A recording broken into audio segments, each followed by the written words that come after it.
Bonjour tout le monde. Alors, si vous avez vos Bibles encore avec vous, on va aller dans Matthieu chapitre 6. Et j'aimerais qu'on lise à partir du verset 5, quand Jésus explique aux gens, instruit les gens comment prier, et qu'on regarde ça ensemble aujourd'hui. Donc on va regarder le modèle de prière que Jésus nous a donné. On ne va pas le regarder aussi profondément qu'on pourrait, parce qu'on pourrait vraiment faire un message sur chaque phrase de ça, complètement. Mais d'avoir une vue peut-être plus d'ensemble, comme depuis un avion, de regarder d'en haut, un peu plus global, et de faire ça ensemble. Comment Jésus nous instruit comment prier. Donc, verset 5. Lorsque vous priez, ne soyez pas comme les hypocrites, qui aiment prier debout dans les synagogues, au coin des rues, pour être vus par les hommes. Je vous l'ai dit en vérité, ils ont leur récompense. Mais quand tu pries, entre dans ta chambre, ferme ta porte, prie ton Père qui est dans le lieu secret, et ton Père qui voit dans le secret te le rendra. En priant, ne multipliez pas de vaines paroles comme les païens, qui s'imaginent qu'à force de paroles, ils seront exaucés. Ne leur ressemblez pas, car votre Père sait de quoi vous avez besoin, avant que vous lui demandiez. Voici donc comment vous devez prier.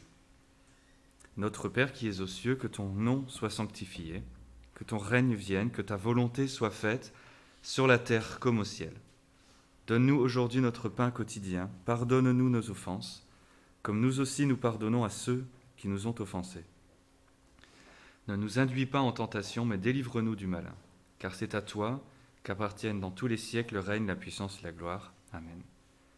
Si vous pardonnez aux hommes leurs offenses, votre Père céleste vous pardonnera aussi. Mais si vous ne pardonnez pas aux hommes, votre Père ne vous pardonnera pas non plus vos offenses.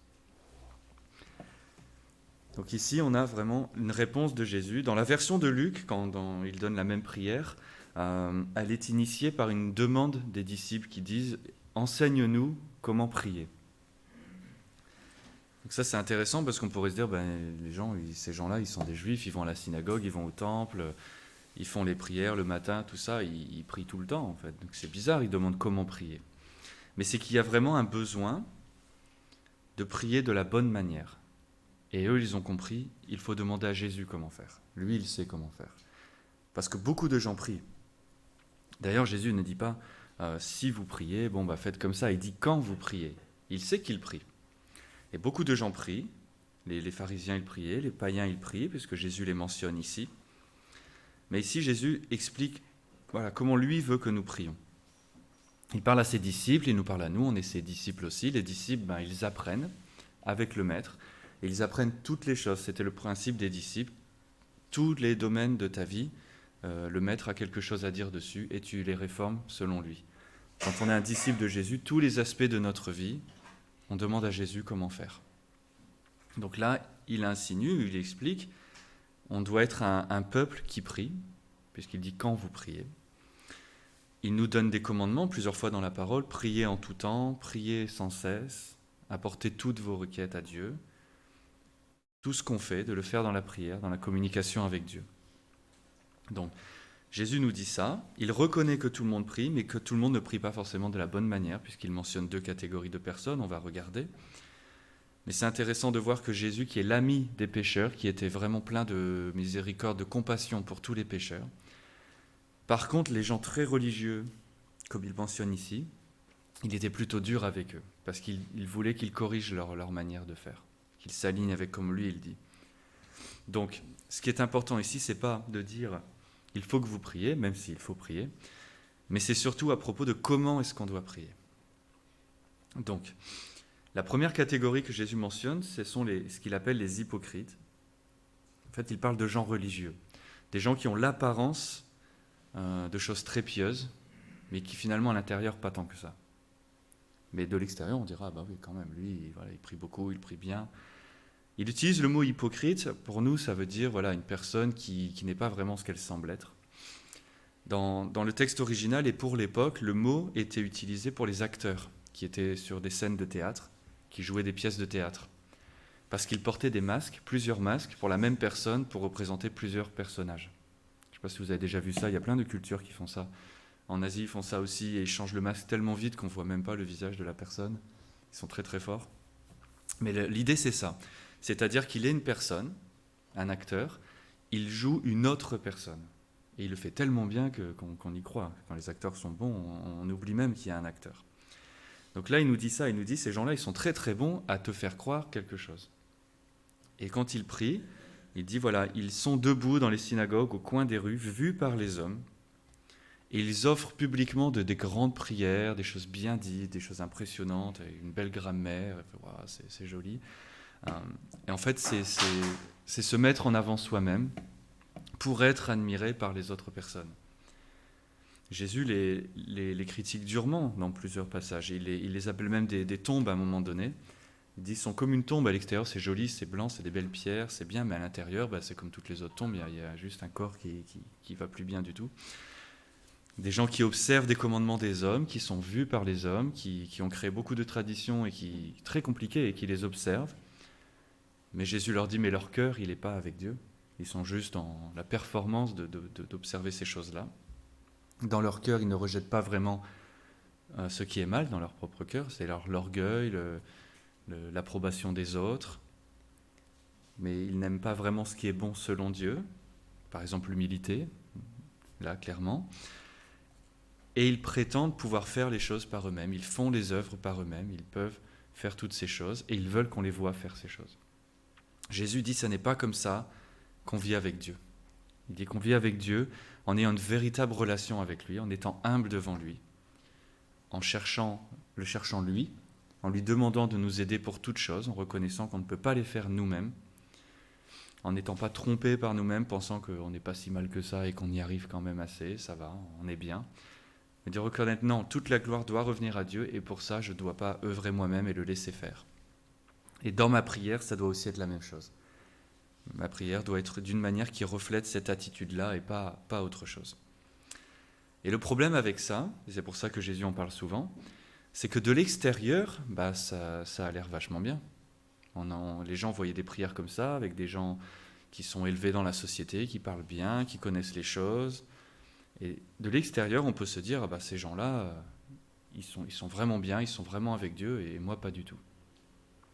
Il y a une scène dans Luc 18 où les deux prient, le pharisien prie, le pécheur prie aussi, et ça n'a rien à voir leurs deux prières. Il y en a une qui est très humble et vraiment devant Dieu, de supplier Dieu pour sa compassion, et l'autre personne qui fait des phrases très à l'aise en vantant ce qu'il fait.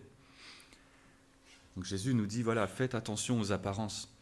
On peut être tenté de penser la même chose nous aussi, on peut venir à l'église, juste voir les gens comme ça, et voilà, ils sont bien habillés, ils parlent bien, ils font des choses, et penser que eux, leur vie, elle est toute bien en ordre, elle est bien avec Dieu. Ils sont vraiment très pieux, ils n'ont pas de problème, et moi je suis le seul qui pêche pendant la semaine. Et on va se sentir mal, et en fait c'est ridicule, parce que en vrai on est tous les mêmes. Tous les pécheurs sont les mêmes, même si ça représente de manière différente, mais on a tous le même cœur. Et si on voit les gens que le dimanche, par exemple, on voit qu'un petit aspect d'eux-mêmes. C'est pas qu'ils cherchent à nous mentir, mais on les connaît pas vraiment. On se connaît pas vraiment. Et du coup, on peut être tenté de penser ça. Et l'idée, comme disait John tout à l'heure, c'est de se connaître davantage, de passer beaucoup plus de temps ensemble, pour qu'on puisse voir qu'on est effectivement les mêmes, qu'on lutte avec les mêmes choses, qu'on a la même chair à crucifier chaque jour, et qu'on n'est pas le seul à penser comme Paul qu'on est le chef des pécheurs, quoi. En fait, on est tous en train de penser ça, on devrait l'être. Donc de développer des relations honnêtes comme ça veut pas dire qu'on expose toutes nos choses devant tout le monde, mais d'être proches les uns des autres pour se céder, porter les fardeaux les uns des autres, et être honnêtes les uns les autres. Et ne pas vouloir donner une image, ou même sans le vouloir, donner cette image de moi ça va et toi ça va pas, quoi. Donc d'avoir cette honnêteté-là, d'arrêter de prétendre qu'on est plus saint qu'on est vraiment, et de ne pas donner l'occasion non plus aux autres de penser ça. Que Dieu soit vraiment glorifié par nos faiblesses, comme dit Paul aussi. C'est dans mes faiblesses que Dieu est glorifié, parce que c'est là qu'on voit que lui, il est fort et que ce n'est pas moi. Donc, Jésus nous appelle à ça. Et pour revenir du coup à leur prière, il leur dit, voilà, votre prière, ce n'est pas un moment où on montre un peu notre éloquence, tout ça, et la manière dont on peut faire des grandes prières comme ça, mais que c'est plutôt une conversation, déjà, intime avec Dieu. Il dit, tu vas dans ta chambre, tu fermes ta porte et tu parles avec ton Père secrètement. C'est très différent. Notre prière, même si on peut prier ensemble, et c'est bien parce que ça nous édifie, elle est d'abord faite pour être seul avec Dieu. Il n'y a personne pour nous gêner vraiment. Et on lui parle honnêtement, sachant qu'il sait tout, qu'il voit tout, et qu'on peut tout lui dire et tout lui demander. Il dit que les pharisiens, eux, ils ont déjà eu leur récompense parce qu'ils le font pour que les hommes les entendent et les admirent, et c'est fait. Donc ils ont eu ce qu'ils voulaient. Mais nous, on doit chercher l'amour de Dieu dans l'intimité. Et c'est ça notre prière. De chaque jour, du matin jusqu'au soir, de passer des petits moments seuls avec Dieu pour connecter avec lui. On ne cherche pas à ce que ce soit les autres gens qui nous disent « elle était vraiment bien ta prière ». Même s'ils sont édifiés par la prière, tant mieux, c'est bien. Mais ce n'est pas notre but, ce n'est pas ça qu'on cherche. On cherche vraiment à communiquer avec notre Père. C'est ça que Jésus nous dit ici. Parce qu'il dit, toi, tu vas dans le secret, tu vas avec ton Père, et lui, il voit ton cœur. Dieu, c'est le seul qui voit le cœur des gens, nous, on ne le voit pas. Mais Dieu, il sait dans ton cœur que tu l'aimes, il sait dans ton cœur les moments où tu aimes d'autres choses, il sait les moments où tu pêches, où tu luttes avec des choses, il sait toutes ces choses-là. Dieu, il travaille notre cœur, et il vit dans notre cœur aussi. Il dit qu'il vient faire sa demeure en nous. Dans Jérémie, chapitre 17, il dit au verset 10, « Moi, le Seigneur, je cherche l'esprit, je teste le cœur, pour donner à chacun ce qu'il mérite selon ses voies, le fruit de ses œuvres. » C'est lui seul qui connaît le cœur et qui répond en fonction de ça. Donc Jésus nous dit, tu vas juste avec ton Père et tu lui dis toutes les choses, tu lui confesses toutes choses, tu sais qu'il les sait déjà, Dieu il est omniscient, il sait tout. Donc on ne prie pas en disant « Bon Dieu, tu sais tout déjà ». Non, on lui dit quand même toutes les choses, parce qu'il y a un processus de dialoguer comme ça avec Dieu. C'est là où il nous donne sa sagesse, où il nous aide à discerner les choses. D'avoir passé un temps à prier avec Dieu sur ce qui nous arrive, ça nous donne de la lumière dessus, faire des décisions meilleures. C'est là où il nous rassure, là où il nous encourage, là où il nous reprend aussi. Et on a besoin de ça. Dieu sait tous nos péchés, par exemple, il nous dit ça, puisqu'il nous les a tous pardonnés, donc il les connaît. Mais il nous demande de lui confesser. Il sait tout ce dont on a besoin, il dit ça aussi, mais il nous demande de lui demander toutes les choses. Parce qu'il y a un processus et il y a une relation à développer. Le but, c'est de développer cette relation avec Dieu, qui est une relation d'amour et de dépendance, de venir à Dieu à tout moment pour dire « j'ai besoin de toi », tout le temps. Le moment où on commence à penser « non, ça je peux le faire tout seul », c'est pas bon. On n'a pas compris ce que Dieu essaye de faire. Dieu, il n'est pas en train de tout nous donner pour qu'on soit autonome. Il est en train de nous dire « je veux que tu te reposes sur moi pour toute chose ». Et c'est ça la véritable humilité. L'humilité, c'est ça. C'est le contraire de ce que le monde nous dit. Le monde nous dit « non, tu dois être une grande personne, responsable, tu t'occupes de toi tout seul, tu n'as pas besoin des autres ». Et Dieu dit « moi, je veux que tu sois humble de reconnaître que même si tu peux le faire tout seul, ce n'est pas ça qui est bien. Tu me demandes de le faire pour toi ». Donc c'est ça que Jésus nous demande de faire, de détruire notre orgueil, d'être humble comme des enfants, de venir voir notre Père pour lui demander toutes les choses. C'est simple comme ça. Ensuite, il donne un deuxième exemple, il dit voilà, ce qu'il ne faut aussi pas faire, il parle des païens. Les païens, c'est tous les gens qui ont une activité religieuse qui n'est pas avec Dieu. Voilà, simplement. Ça peut être avec des idoles ou une autre religion, n'importe quoi, ou soi-même, peu importe. À l'époque, il y avait beaucoup de gens tout autour des Juifs qui avaient beaucoup de dieux. Ils étaient très polythéistes, ils en créaient pour tout et n'importe quoi, plein d'idoles, et ils priaient d'une autre manière, ils faisaient d'une autre manière. Forcément, leur choix était différent, leur vie était différente. Mais ils étaient tout autour de Israël, des Juifs. Quand on regarde l'Ancien Testament, c'est toujours le même problème. Israël a été appelé. Abraham, c'était un païen. Dieu l'a appelé, lui a dit, maintenant tu n'es plus un païen, maintenant tu es à moi. Et il a créé un peuple et il leur a dit, vous devez être différents au milieu de tous les autres païens. Ça, c'est difficile, d'être différent au milieu de toutes les autres personnes. Et d'ailleurs, souvent, ils n'ont pas réussi, et c'est ça le problème. Et c'est pour ça que les prophètes revenaient, leur rappelaient tout le temps, vous êtes censés être saints, différents, mais ils ressemblaient aux nations autour, parce que c'est tentant, et nous aussi, on est tentés de vivre comme les gens dehors, mais on est censé être différents. Donc il dit, voilà, vous ne devez pas non plus prier comme eux, comme on ne doit pas vivre comme eux non plus.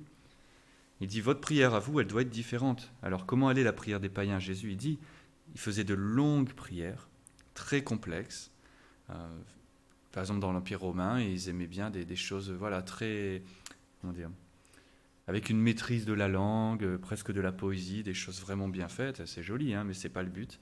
Avec beaucoup de références, il faisait beaucoup ça, de trouver plein de noms, plein de synonymes pour les gens qu'il priait, et de tous les évoquer, faire des listes comme ça, très impressionnantes, de répéter beaucoup de fois les mêmes choses. Et Jésus dit, non, vous ne faites pas comme ça. Vous ne multipliez pas les vaines paroles comme les païens. Ce n'est pas comme ça que vous priez. Ce n'est pas à propos du style, ce n'est pas à propos de combien de mots tu connais, de combien de fois tu as répété quelque chose.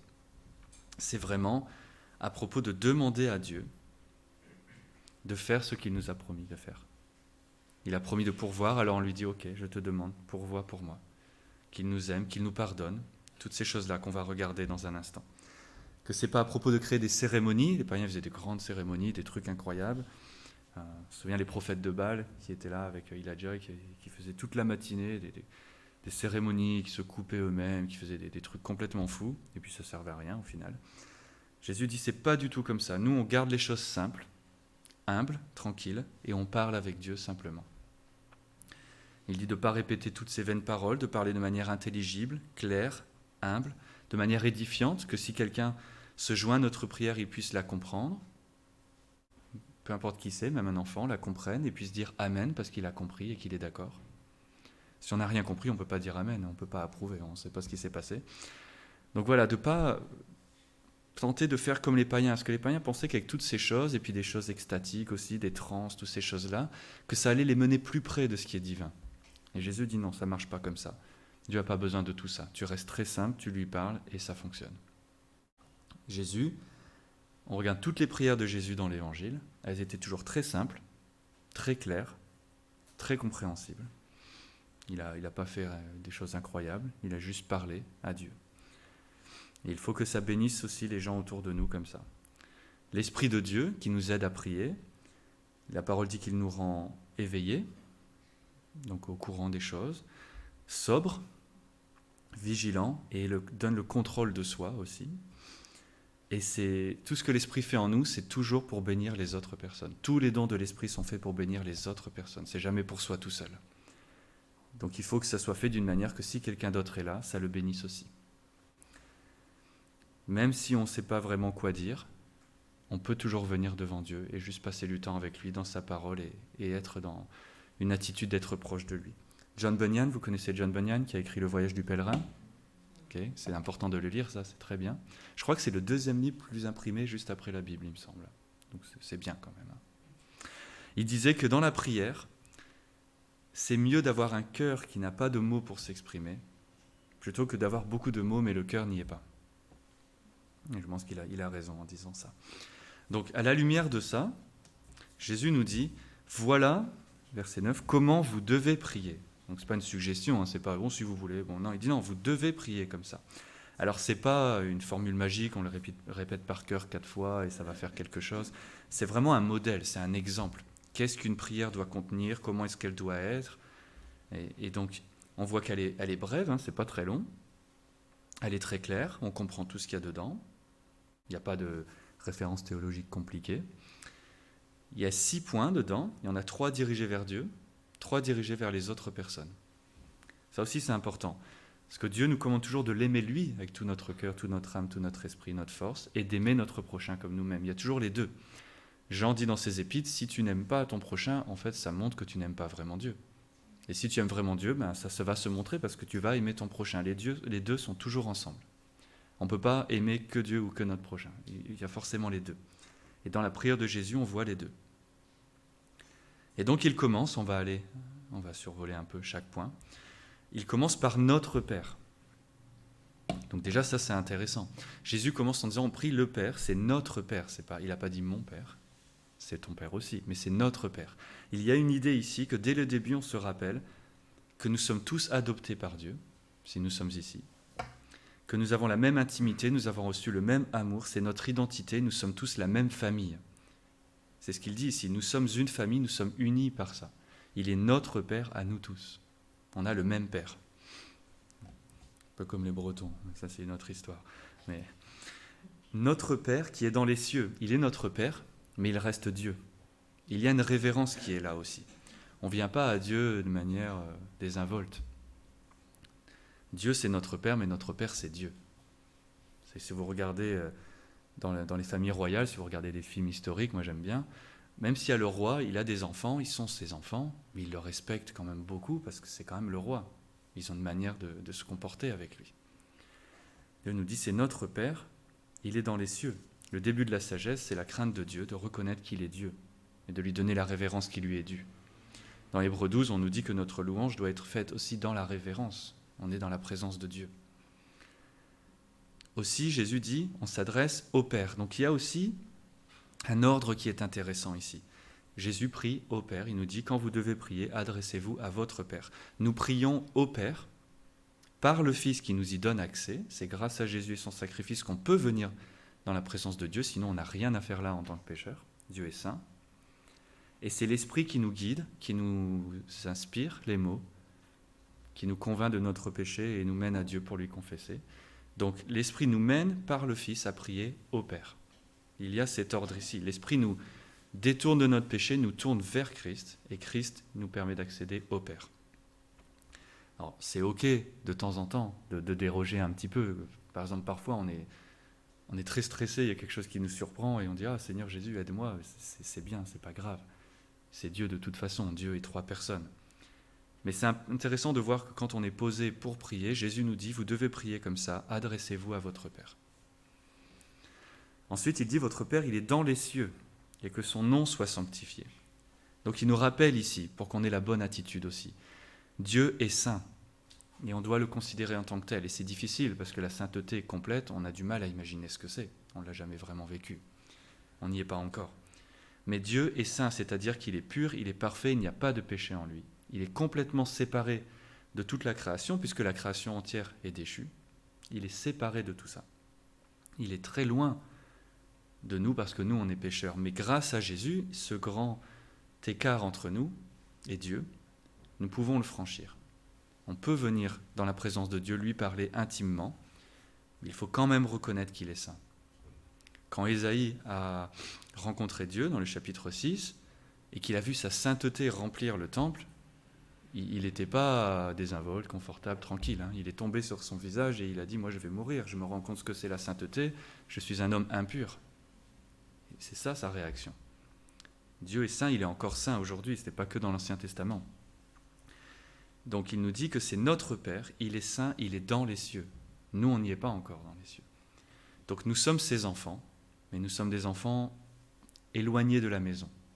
Et on reconnaît ça. Et grâce à Jésus, on a quand même un moyen de parler avec Dieu qui est dans les cieux, et nous, on n'y est pas encore.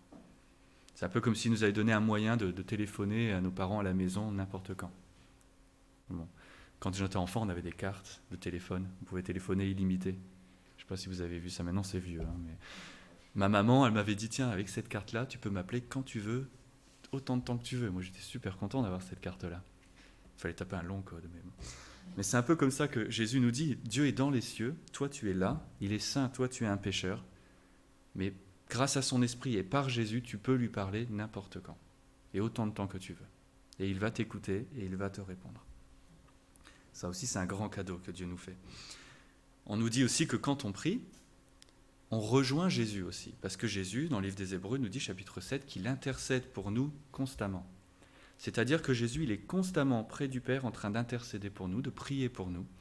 Donc quand nous, on prie, on est en train de le rejoindre, lui, dans sa prière. Et ça aussi, c'est une pensée agréable. Dans Luc 22, quand Jésus parle à Pierre, il dit « J'ai prié pour toi, au moment où tu en avais besoin, pour que ta foi ne faillisse pas. » Il connaît tous nos besoins, toutes nos épreuves, tout ce qu'on traverse. Il prie pour nous et il nous demande de le rejoindre dans cette prière. Ensuite, il dit que son nom est saint, donc encore une fois, son nom est au-dessus de toute chose. Son nom, c'est sa réputation, ses attributs, qui il est, de reconnaître qui il est vraiment. C'est une opportunité, chaque prière, de reproclamer à soi-même qui Dieu est. C'est bon pour nous, ça dirige notre louange aussi. De ne pas utiliser le nom du Seigneur en vain, mais pour le louer, pour dire qui il est, le proclamer. Et Jésus continue, il dit que ton règne vienne, que ta volonté soit faite sur la terre comme dans les cieux. Donc ici, il nous rappelle plusieurs choses. Déjà, nous sommes les sujets de son royaume. Il y a un royaume, le royaume, il a des règles, il a un roi, et nous sommes les sujets de son royaume, nous sommes les esclaves de Christ, et on trouve notre joie là-dedans, et on se le rappelle. On veut que son règne vienne, on veut obéir ses commandements. On veut que les choses soient faites selon sa volonté. Donc, quand on prie, c'est bien de dire à Dieu, Dieu, j'ai envie de ça, je pense que j'ai besoin de ça, j'aimerais que ça soit comme ça, je pense que ça serait bien comme ça, mais de toujours finir toutes nos prières par, mais dans tous les cas, que ce soit ta volonté qui soit faite. Par contre, on doit se rappeler que sa volonté à lui, elle est parfaite. Il fait toutes choses bonnes, il contrôle toutes choses, il n'y a rien qui lui échappe. Il fait concourir toutes choses pour le bien de ceux qu'il aime, qu'il a appelés. Et que nous, on peut penser avec nos petits esprits et notre petite vision des choses, je pense que ce serait bien ça, mais je sais que toi tu vois tout, tu contrôles tout, tu as déjà tout prévu, que ta volonté soit faite dans nos vies. De dire par exemple, j'aimerais bien vraiment Seigneur ce nouveau travail, mais que ta volonté soit faite, parce que si Dieu dit non, c'est qu'il a quelque chose de mieux. Et la sagesse, c'est de dire, je ne vais pas être frustré parce que je sais que ta volonté c'est mieux, et je veux ce que toi tu me donnes et aide-moi à le recevoir. Mais c'est bien de lui partager quand même tout ce qu'on a sur le cœur, David le fait dans les psaumes, mais à la fin de se aligner avec ce que Dieu veut, parce que de toute façon, la seule volonté qui va passer, c'est la sienne. Dans le psaume 37, on nous dit « Fais de l'Éternel tes délices, il te donnera ce que ton cœur désire ». Ça ne veut pas dire, si tu aimes Dieu et que tu chantes des chansons, il va te donner tout ce que toi tu veux. Ça veut dire que si tu te délectes des choses de Dieu, il te donnera ce que tu veux, parce que ce que tu veux, ce sera les choses de Dieu. C'est ça qui va passer, et tu te réjouiras quand la volonté de Dieu passera, et tu ne seras pas frustré. Parce que tu auras incliné ton cœur vers les choses de Dieu et pas les choses que toi tu voulais. Si on aime ce que Dieu aime, on aime sa volonté passe forcément, on va forcément se réjouir dedans. C'est logique en fait. Dans le Proverbe 13, il nous dit qu'un espoir qui est déféré rend le cœur malade, mais qu'un désir qui est rempli est un arbre de vie. Donc en gros, si on espère dans des choses qui ne passeront pas, on va être triste, on va être malheureux. Si on espère dans des choses qu'on sait qu'elles vont passer, là, on aura vraiment beaucoup de joie dedans. Qu'est-ce qu'on est sûr qui passe ? La volonté de Dieu. Les choses que nous on veut, peut-être, Dieu dira oui, peut-être il dira non. Alors c'est bien de les laisser dans une main ouverte quand même, et de se dire par contre ce que Dieu a promis, et c'est vraiment là, ça je peux vraiment lui prier, je sais qu'il va le faire, je sais qu'il reviendra, je sais qu'il va pourvoir toutes les choses pour moi, je sais qu'il fait toutes choses bonnes, je sais qui nous accompagne dans toutes les difficultés. Donc ça, on peut le prier tranquillement. Si on veut vraiment être satisfait, alors on prie les promesses de Dieu qui sont dans sa parole. Là, on est sûr de ne pas se tromper. Et le reste, on lui dit, voilà Seigneur, moi j'aimerais ça, je pense ça, fais ce que tu veux avec ça et aide-moi à m'y soumettre. Ensuite, Jésus adresse la provision, on en a parlé aussi. Il dit, donne-nous chaque jour notre pain quotidien. Donc ici, on voit vraiment un autre aspect de notre identité, de comment on doit vivre. On doit venir chaque jour pour mendier notre pain à Dieu. C'est ça l'image. C'est-à-dire qu'on ne doit pas prier « Ah, Dieu, donne-moi les moyens que je puisse pourvoir mes besoins moi-même tout le temps, tout seul. » On doit venir à Dieu tous les jours pour avoir ce qui est le plus basique pour notre survie. Il faut vraiment imaginer, l'image c'est ça, c'est qu'on n'a rien à manger du tout, on ne peut pas acheter quoi que ce soit, et on doit venir voir le roi chaque jour et le supplier de nous donner un morceau de pain pour la journée. C'est ça l'image qui est là. Dieu ne veut pas être notre dernière option de si tu n'y arrives pas toi-même, c'est pas grave, viens me voir, je te donnerai un truc. Non, il veut que dès le matin, on commence notre journée en disant voilà ce que j'ai à faire aujourd'hui, je veux que ce soit toi qui pourvois toutes choses. Je sais que tout ce que je vais recevoir, ça viendra de toi. Et je veux que ça soit comme ça. Qu'on lui demande vraiment pour tous nos besoins, que ce soit lui qui pourvoit, et peu importe le moyen qu'il utilise, on remercie les gens, si ça vient des gens, il faut être poli, mais on sait que toute bonne chose vient de Dieu. Et c'est lui qu'on remercie. Et c'est lui qu'on le demande et on le remercie après. Et il a donné beaucoup d'exemples. Quand Israël était dans le désert, pendant 40 ans, ils ont eu de la nourriture tous les jours. C'est Dieu qui l'a donné. Et il l'a donné d'une manière, on ne peut pas se tromper, c'est vraiment lui qui l'a donné. Et ils n'ont jamais manqué de rien.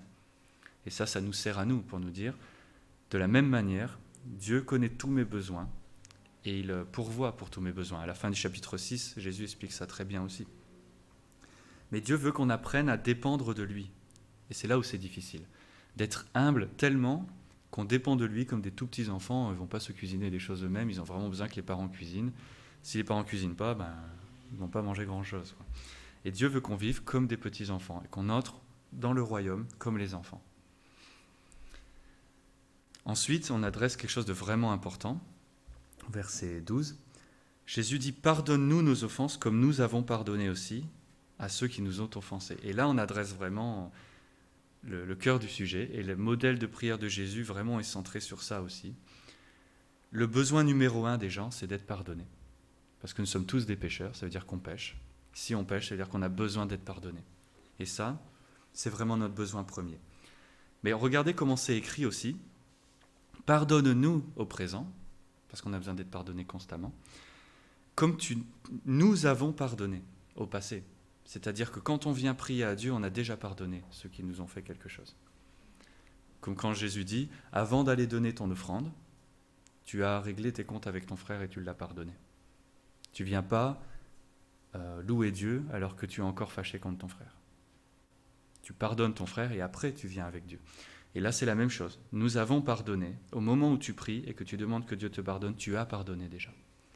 Tu as fait ce que Dieu voulait que tu fasses. Tu lui as obéi. C'est comme ça qu'on aime Dieu, en obéissant ses commandements. Dieu nous rappelle toujours que nous, on a été pardonnés à la croix, définitivement. Tous nos péchés, les passés, les présents, les futurs, Dieu les connaît, il les a pardonnés. Et maintenant, il nous demande chaque jour de venir devant lui et de juste confesser nos péchés parce qu'on sait qu'ils sont pardonnés, pour qu'on puisse expérimenter la joie de son pardon. Un chrétien, c'est pas quelqu'un qui se dit « Oh, j'ai été pardonné, maintenant, voilà, je fais ma vie ». Non, c'est quelqu'un qui se dit « Puisque j'ai été pardonné, la dette a été payée, il n'y a plus de condamnation pour moi, j'ai cette joie de venir devant Dieu, dans sa présence, même en tant que pécheur, et je lui demande de me pardonner. Et comme il est fidèle et juste, il va me pardonner et me nettoyer. » Et chaque jour, on peut faire ça. Et d'expérimenter ça chaque jour. Mais là, ça va plus loin, parce qu'il nous dit que si vous avez expérimenté ça, cette grâce et cet amour de Dieu, vous devez le montrer aux autres. Vous l'avez reçu, vous devez le partager aux autres. Les pécheurs ont une dette envers Dieu jusqu'à ce qu'elle soit payée. Jésus a payé notre dette, on n'en a plus, on est justifié, on est bien. Maintenant, on se dit, puisque j'ai été justifié, pardonné seulement sur la base de la grâce de Dieu, parce que moi j'ai rien fait pour ça, quelle raison j'ai de garder d'autres pécheurs dans leur dette avec moi ? Si quelqu'un pêche contre moi, moi j'ai été pardonné complètement, quelle raison j'ai de ne pas pardonner cette personne-là ? C'est ça que Jésus nous dit ici. Et au verset 14, remarquez qu'après la prière, il rajoute un élément, et c'est celui du pardon. C'est celui-là sur lequel il revient, pour préciser, parce que c'est vraiment le plus important ici. Jésus nous dit que si on ne pardonne pas nos frères et sœurs ou les gens, lui non plus ne nous pardonnera pas. Alors ce verset, il faut l'expliquer un peu, parce qu'il ne parle pas de salut ici, il ne parle pas de notre justification, ça c'est fait. Il n'est pas en train de dire « tu es plus sauvé », ça c'est pas vrai. Si Jésus t'a sauvé, tu es sauvé. C'est comme ça, ça ne change pas. Ce qu'il dit, c'est dans notre relation à Dieu. Donc il faut imaginer, il est notre Père, nous sommes tous ses enfants, on est dans sa maison, et il nous dit « Moi je suis ton Père, je t'aime, je te pardonne ce que tu fais de mal. Par contre, je veux que tu pardonnes ton frère quand il fait quelque chose de mal sur toi. Sinon, je suis un peu fâché avec toi. Je veux que tu ailles faire ce que je t'ai demandé. » Si les parents nous disent ça, ça ne fait pas d'eux qui ne sont plus nos parents. Ils sont toujours nos parents. Moi, quand je faisais des bêtises, ma maman était fâchée, elle ne me parlait pas. Elle était toujours ma maman, hein. Il n'y avait pas de problème. Mais il fallait que je fasse les choses bien pour qu'on ait une bonne relation, que je fasse ce qu'elle me dit, parce que c'est la bonne chose de faire. Dieu est notre Père parfait. S'il nous dit de faire quelque chose, c'est vraiment bien de le faire. Et c'est notre relation qui est abîmée ou restaurée selon ce qu'on décide de faire. Ce n'est pas notre statut en lui, ce n'est pas notre identité. Donc, il nous demande ça.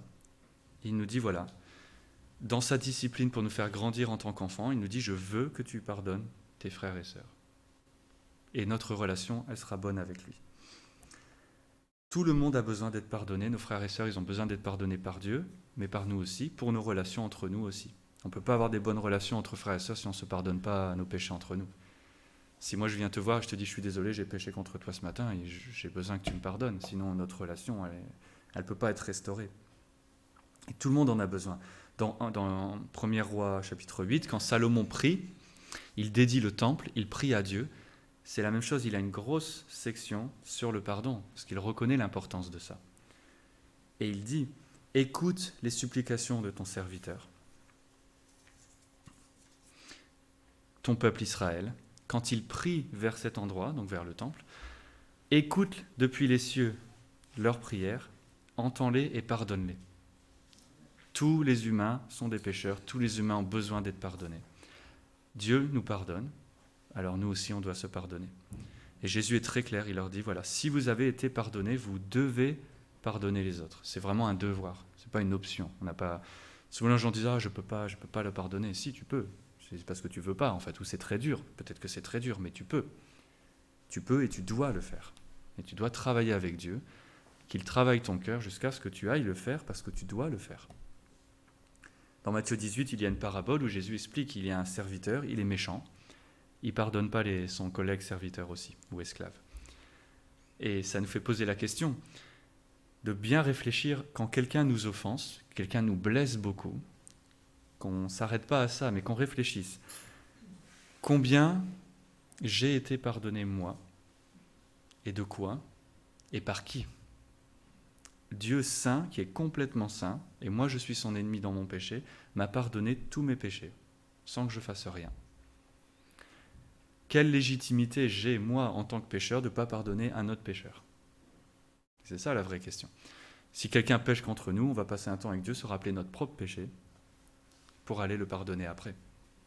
Parce qu'on expérimente la grâce de Dieu, on se la rappelle et on va le pardonner. Dans la parabole, il lui dit, à la fin, il lui dit, tu es un méchant esclave, parce que moi, ton maître, je t'ai pardonné toutes tes dettes, juste parce que tu m'as demandé, tu m'as supplié de le faire, et que j'ai choisi de le faire. Il lui dit, et donc, est-ce que tu n'aurais pas dû montrer à ton collègue esclave la même compassion que moi je t'ai montrée ?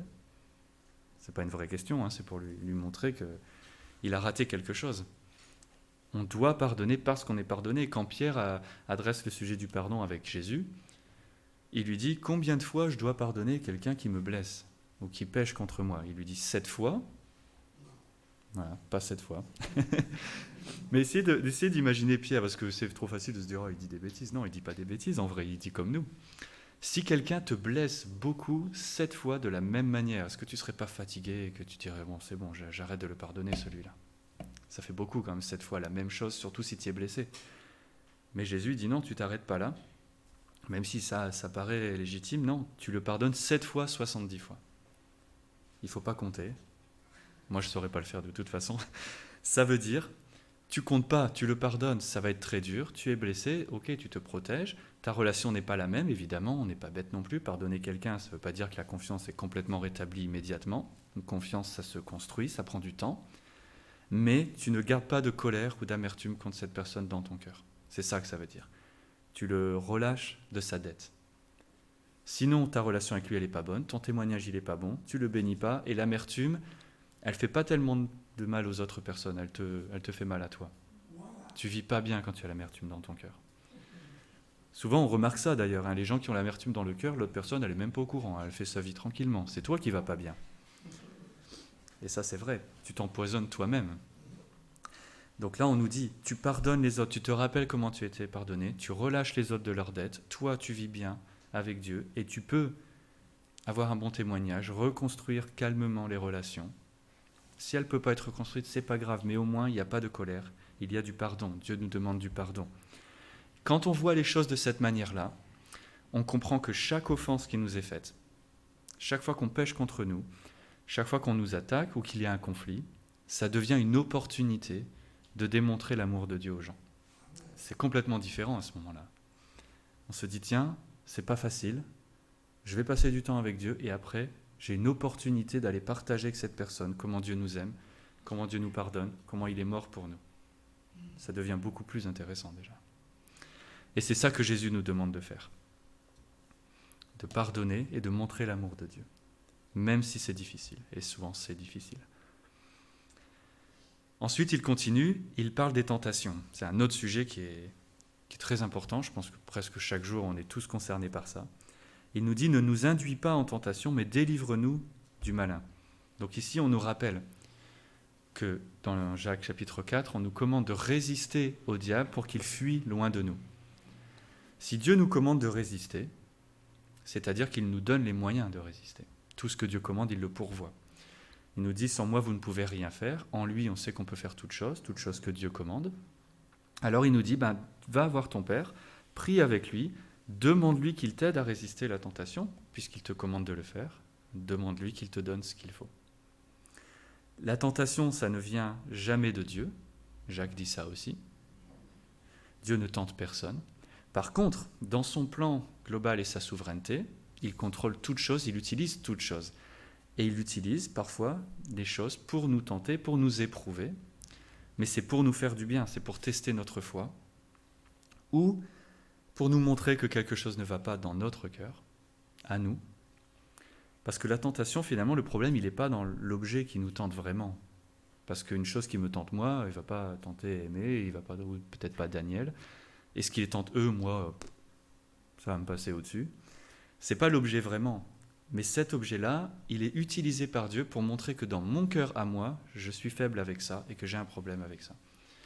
Et il me le révèle pour que je cours vers lui dans la prière et que je dise « Oh Seigneur, visiblement j'ai un problème avec ça et j'ai besoin que tu m'aides. » Et il va me donner de la sagesse, du discernement et m'aider à réagir de la bonne manière pour s'en sortir, pour grandir et que cette attaque, cette tentation n'ait pas de succès sur moi.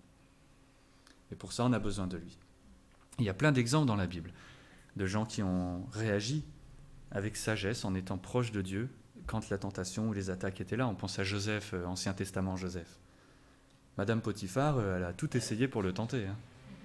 Mais lui, il était avec Dieu, il a eu la sagesse de mettre en application la relation qu'il avait avec Dieu et il est parti en courant, que même il en a oublié ses vêtements. Job, c'est pareil, Job, il a été très tenté, très éprouvé. C'est vraiment très dur ce qu'il a vécu. On ne peut vraiment pas le juger à la fin quand il s'oublie un petit peu. Qu'est-ce que nous, on aurait fait ? Mais il est resté proche de Dieu. Et même quand il a dit tout ce qu'il a dit, vous l'avez bien étudié avec le pasteur Pablo, il est allé parler à Dieu. Et Dieu a dit « Job m'a honoré ». Parce que même s'il a dit n'importe quoi, il est venu me le dire à moi. Et c'est ça qui est important. Jésus a été tenté aussi, dans le désert. Il a résisté à l'ennemi comment ? En vivant par la parole de Dieu, en lui rappelant la parole de Dieu dans son contexte, pour ce qu'elle veut vraiment dire, parce que l'ennemi, lui, il était en train de sortir les choses de son contexte, comme il fait toujours. Mais Jésus, il est resté fidèle, il lui a dit non, Dieu dit ça, ça veut dire ça, et moi je vis par ce qu'il dit. Et je ne ferai pas ce que tu me dis. Et il a vaincu cette tentation, il a été tenté, il n'a pas péché. Et c'est pour ça qu'il est notre sacrifice parfait, parce qu'il n'a pas péché, jamais. Donc Jésus nous demande ça. La tentation viendra forcément, tout le monde est tenté, toujours. Mais tu viens voir Dieu et tu lui demandes qu'il te donne ce que tu as besoin. Et Dieu utilise la tentation pour ça, pour révéler les choses. C'est un peu comme le médecin, pour te convaincre que tu as besoin d'un traitement de quelque chose, il va te montrer que tu as besoin. Si tu as mal quelque part, il va dire, tu vois, ça fait mal ça. Tu vois. Parfois, il le fait plusieurs fois, je pense que ça l'amuse un peu. Mais pour te dire, tu as vraiment mal là, tu vois, c'est vrai, c'est important, j'ai quelque chose pour toi, je vais t'aider. Dieu t'envoie la tentation pour te dire, pas l'envoie, mais la permet pour te dire, là, tu vois, ça, tu as un problème là, et tu ne peux pas le faire tout seul. Moi, je vais t'aider avec ça, je vais m'occuper de ça pour toi, si tu viens me voir et que tu fais ce que je te dis, et je suis là avec toi, et c'est lui qui nous en libère. 1 Corinthiens 10,13, Dieu ne permet jamais aucune tentation qu'on ne puisse pas s'en sortir avec lui, il y a toujours un moyen d'en sortir. Mais pour connaître le moyen, il faut aller le voir, et il faut lui demander, et il faut être dans la prière avec lui, et être dans sa parole. Dans le psaume 46, il dit que Dieu est notre refuge, notre force, dans le sens où il est comme une forteresse que la tentation ne peut pas attaquer si on est en lui. Il est une aide dans les temps difficiles. Quand la tentation est là, on prend refuge dans la forteresse. L'ennemi il est en dehors de la forteresse, il y a des gros murs, il ne peut rien nous faire. Mais il faut qu'on y aille, il faut qu'on aille dedans. Donc la tentation utilisée de la bonne manière, c'est un rappel de « Oula, il faut que j'aille près de Dieu. Là, je serai bien protégé, j'ai besoin de ça. » Et d'aller lui demander qu'est-ce que je dois faire là, comment est-ce que je peux résister ça. Et dans sa parole, il y a tout ce dont on a besoin pour notre vie avec lui. Et il ne manque rien. Donc, Jacques nous dit aussi, chapitre 1, verset 5, quand les épreuves viennent et qu'elles sont difficiles, on va voir Dieu et on lui demande sa sagesse. La sagesse, c'est d'appliquer ce qu'il nous dit. Et on en récolte le fruit, on discerne les choses correctement et on peut donner une réponse adéquate qui va nous bénir et ne permettra pas qu'on tombe dans la tentation. Si on essaie de faire les choses nous-mêmes, c'est pas sûr. Donc on voit, la tentation nous montre le danger, on voit que c'est un piège, Dieu nous aide à discerner, tu vois, ça c'est un piège, c'est pas bien, c'est pas bon pour toi. Et on réagit de la bonne manière et on s'en sort. Dieu n'a jamais dit, Si tu vis avec lui, c'est tellement confortable, il n'y a jamais de problème, tu es tenté par rien, tout est parfait. Il n'a jamais dit ça. Et moi, je ne pense pas qu'aucun chrétien puisse dire que sa vie, elle est comme ça. Moi, je pense qu'un vrai chrétien, il te dit, la vie, c'est vraiment difficile. Et heureusement que Dieu est là que chaque jour et que je peux être dans sa présence et prier avec lui et qu'il m'aide vraiment, activement, parce que sinon, ce ne serait pas possible. Je pense que c'est vraiment ça, notre vie. Et donc, on vient vers Dieu. Encore une fois, toute cette prière nous montre comment on vient vers Dieu en étant pauvre en esprit, en étant comme un enfant, en dépendant de lui, en étant humble, en se disant « j'ai besoin de tout ça. J'ai besoin que ta volonté soit faite, que tu m'aides à être dans ta volonté. J'ai besoin que tu pourvoies toutes choses. J'ai besoin que tu m'aides à t'obéir, à pardonner, à faire les bonnes choses, à servir. J'ai besoin que tu m'aides à résister. Parce que sinon, on n'y arrivera pas. On a besoin de lui pour toutes choses. » Les enfants de Dieu prient comme ça, parce qu'ils ont compris, parce qu'on a compris qu'on ne peut pas se faire confiance à soi-même pour toutes ces choses-là. Qu'on va être tenté d'essayer, mais que ça ne va pas marcher. C'est mieux dès que possible de comprendre qu'on ne peut pas. Parce qu'on n'est pas fidèle suffisamment. Dieu est fidèle. On n'est pas fort pour ça. Dieu, lui, est fort. On n'est pas saint, vraiment. On est encore des pécheurs. On a besoin d'être sanctifiés. On grandit. Dieu, lui, est complètement saint. Et il est en nous pour œuvrer ces choses-là. Et donc, si on a compris ça, on prie comme ça. Et si on prie comme ça, Dieu promet qu'il va nous donner toutes ces choses pour lesquelles on prie. Et donc, Jésus termine, dans certaines versions, en rajoutant, là on l'a ici, une doxologie à la fin, c'est-à-dire une louange à Dieu, quelque chose qui rend gloire à Dieu, c'est ça que ça signifie. Il dit que c'est à toi qu'appartient le règne, la puissance et la gloire pour toujours. Il termine en se rappelant ça. Pourquoi est-ce qu'on peut prier toutes ces choses avec assurance ? Parce que Dieu règne, parce que Dieu est tout-puissant, et parce que toute la gloire lui revient. C'est pour ça qu'on peut faire ça. Sinon, on prie ça et on se dit, bon, j'espère que ça va faire quelque chose, j'espère que Dieu va répondre, j'espère qu'il a entendu, qu'il a reçu mon message. Non, on prie avec assurance, on sait qu'il nous entend, on sait qu'il est tout-puissant, on sait que sa volonté passe.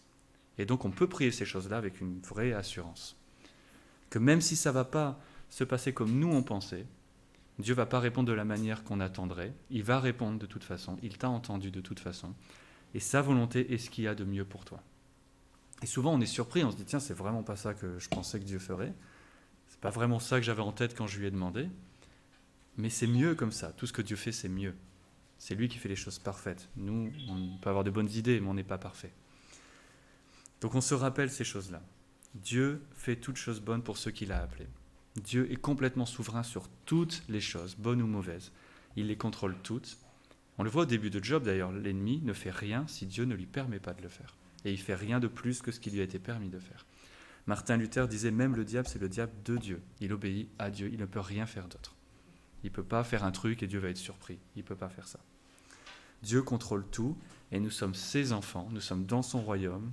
Il fait sa volonté en nous. Il n'y a pas de surprise, il n'y a pas d'accident, il n'y a pas de problème. Nous, on dit, oh là là, qu'est-ce qui se passe ? C'est la panique. Oui, de notre point de vue. Mais du point de vue de Dieu, tout va bien. Et tout est sous contrôle. Et il nous dit, à la fin, et dans son amour, il nous dit comment ça va finir, pour qu'on se rappelle ces choses-là. On sait comment ça finit, et ça finit très bien. Donc il n'y a pas de raison de s'inquiéter. Et on peut lui demander toutes ces choses, on sait qu'il va les faire. On peut lui parler tout le temps, on peut lui demander toutes choses, et sa volonté sera toujours faite. Et il nous entend, et il nous répond. Même si, parfois, ça peut prendre du temps. Les prophètes, parfois, ils ont attendu très longtemps une réponse de Dieu. C'était aussi le test de leur foi, pour la faire grandir. Mais Dieu entend et Dieu répond. Donc, je propose qu'on prie ensemble, de ce fait-là. Notre Père, vraiment, on te loue ce matin. On te remercie infiniment. Parce que tout ça, c'est ta grâce, c'est ton amour, ta compassion pour nous, ta miséricorde, que tu as choisi de venir aimer des pécheurs, de mourir pour eux, de pardonner, d'effacer notre dette. Tu as envoyé ton Fils pour qu'à la croix, il reçoive la punition qui nous était due, et qu'à la place, nous entrions dans cette relation avec toi, que nous sommes tes enfants, les frères et sœurs de Christ, que tu fais toutes bonnes choses pour nous, que tu nous assures de ton amour tout le temps, que tu nous donnes un accès à ton trône alors que nous sommes pécheurs. Qu'en ton Fils, nous pouvons venir devant toi et te parler humblement et te confier toutes choses et que tu nous aimes. Et on te prie vraiment que tu nous aides chaque jour à prier comme tu nous enseignes, à se reposer sur toi, sur ta souveraineté, sur ta provision, sur ta puissance en nous pour faire toutes les choses que tu nous commandes de faire, que tu crées en nous le vouloir et le faire pour que ta volonté soit vraiment faite, et que nous puissions te glorifier, que nous portions un vrai témoignage de qui tu es, parce que les gens verront Jésus quand ils nous verront et pas nous, que notre chair disparaisse et que c'est toi que l'on voit. Et on te prie vraiment que toutes ces choses soient vraies, qu'elles deviennent de plus en plus vraies en nous, que nous puissions les expérimenter, les voir entre nous, et te glorifier pour tout ça, parce que c'est ton œuvre. Et on te remercie infiniment, on te prie dans le nom de Jésus. Amen.